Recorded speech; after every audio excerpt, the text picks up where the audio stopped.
untuk rekan-rekan media. Jadi kegiatan penggeledahan pada hari ini yang dilakukan oleh tim penyidik Direktorat Tindak Pidana Ekonomi dan Khusus Barreskrim Polri ini merupakan rangkaian dari pengembangan dari perkara tindak pidana pasar modal yang telah ditangani oleh penyidik Direktorat Tindak Pidana Ekonomi dan Khusus Barreskrim Polri sebelumnya dan sudah mempunyai kekuatan hukum tetap. Ya, ada inkrah, di mana dalam perkara yang sudah inkrah dimaksud terdapat dua terpidana, yaitu satu adalah saudara MBP yang bersangkutan merupakan ex kepala unit evaluasi dan pemantauan perusahaan tercatat 2 divisi PP1 PT Bursa Efek Indonesia yang sudah di PHK gitu ya. Dan kemudian terpidana yang kedua adalah saudara J yang merupakan direktur PT MML, di mana dalam perkara tersebut terpidana J atau direktur PT MML dalam putusan hakim terbukti secara sah dan meyakinkan dinyatakan bersalah secara bersama-sama melakukan kegiatan perdagangan efek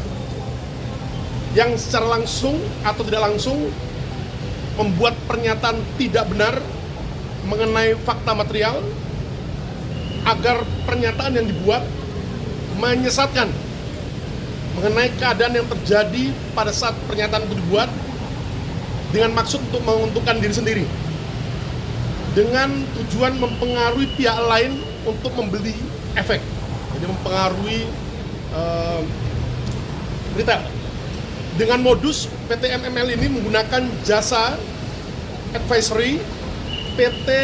MBP yang merupakan perusahaan konsultan milik salah satu pegawai PT BEI atau Bursa Efek Indonesia, yaitu terpidana MBP, di mana dalam pengembangan penyidikan dari perkara yang sudah inkrah dimaksud, penyidik telah menetapkan tersangka lainnya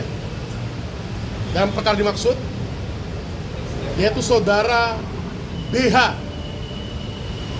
Ini juga merupakan ex staf unit evaluasi dan pemantauan perusahaan tercatat 2 divisi PP3 PT Bursa Efek Indonesia. Ini sudah di PHK juga. Dan kemudian yang tersangka yang kedua adalah saudara DA. Ini sebagai financial advisor, dan saudara RE, project manager PT MML dalam rangka IPO pada saat itu. Jadi untuk penyidikan saat ini, penyidik telah menetapkan 3 tersangka baru dalam perkara akuo yang merupakan pengembangan dari penyidikan terhadap perkara yang sudah inkrah sebelumnya. Dari proses penyidikan di atas, penyidik menemukan fakta bahwa sebenarnya PT MML dengan kode saham PIPA tidak layak untuk melantai di Bursa Efek Indonesia dikarenakan valuasi aset perusahaan tidak memenuhi persyaratan, dan perolehan dana PT MML pada saat IPO, ya, inisial public offering atau penawaran umum perdana sebesar 97 miliar rupiah, di mana pada saat itu perusahaan sekuritas atau penjamin emisi efek atau yang disebut dengan underwriter adalah PT Sinhan Sekuritas, yang saat ini oleh tim penyidik Direktorat Tindak Pidana Ekonomi dan Khusus Barreskrim Polri dilakukan penggeledahan di kantor PT Sinhan Sekuritas lantai 50 lot 9 Equity Tower kawasan SCBD. Sebagai informasi bagi rekan-rekan media, hari ini tim penyidik Direktorat Tindak Pidana Ekonomi dan Khusus Barreskrim Polri melakukan penggeledahan di kantor PT Sinhan Sekuritas untuk mencari dan mengumpulkan alat bukti dalam rangka proses penyidikan perkara akuo, di mana tadi saya sampaikan bahwa PT Sekuritas, ulangi PT Sinhan Sekuritas ini adalah merupakan perusahaan sekuritas penjamin emisi efek pada saat PT MML IPO atau proses IPO pada saat itu. Perlu kami sampaikan juga dalam kesempatan ini bahwa di samping penanganan perkara yang saat ini dilakukan oleh tim penyidik di Direktorat Tindak Pidana Ekonomi dan Khusus Baris Krim Polri, penyidik di Direktorat Baris Krim Polri juga saat ini sedang melakukan penyidikan perkara insider trading dan juga perdagangan semu di lingkup pasar modal. Di antaranya, yang pertama adalah perkara PT Narada Asset Management, di mana dalam penanganan perkara PT Narada Asset Management ini, penyidik telah mengungkap fakta dugaan terkait dengan underlying aset produk reksadana, di underlying produk reksadana yang berasal dari saham-saham proyek yang dikendalikan oleh pihak internal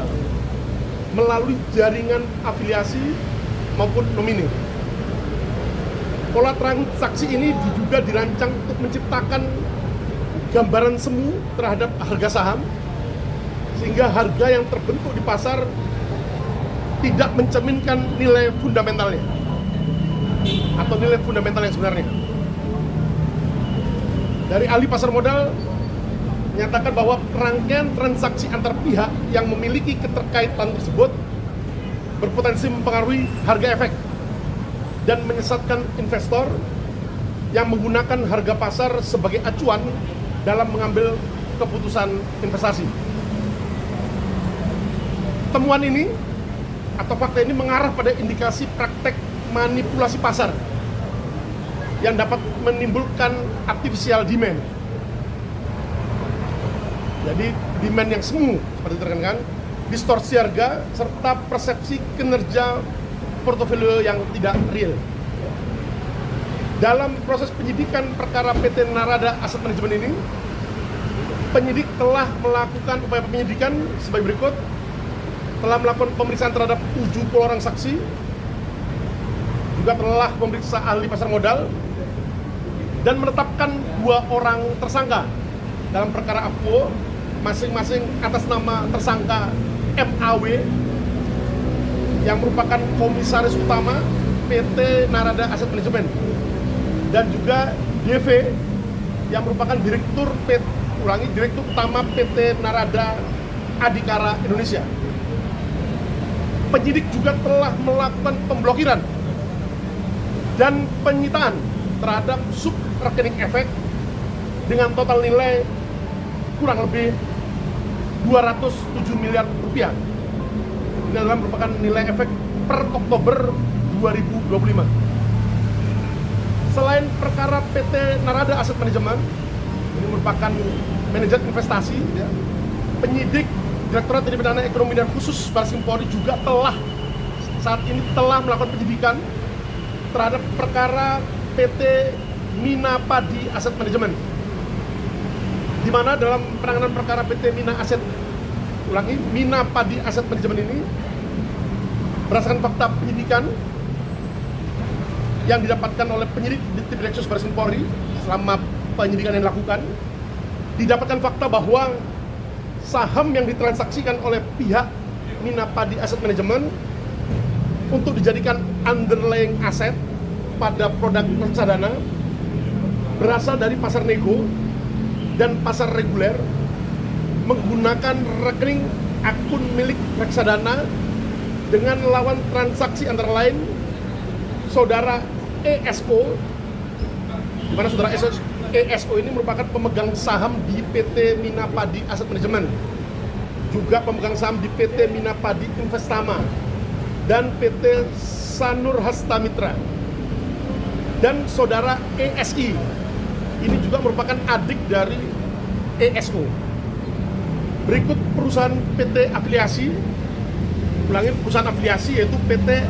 MPAM. Dalam hal ini,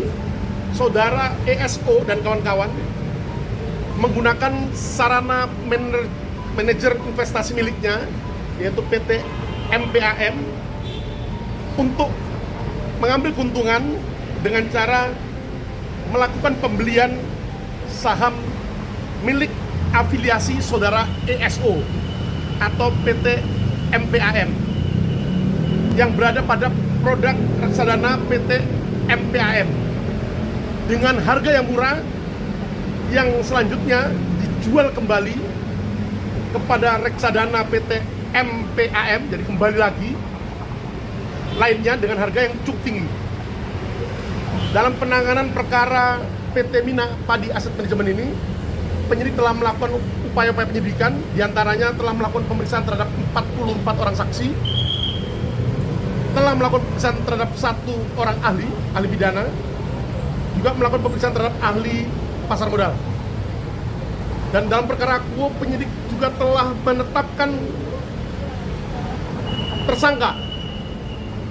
dalam perkara akuo terhadap saudara DJ,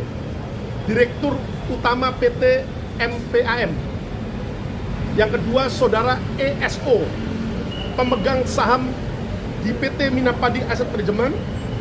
PT Mina Padi Investama maupun PT Sanur Hasta Mitra. Dan juga saudara EL, ini juga merupakan istri dari saudara ESO. Jadi ada 3 tersangka yang telah ditetapkan dalam penyidikan perkara akuo.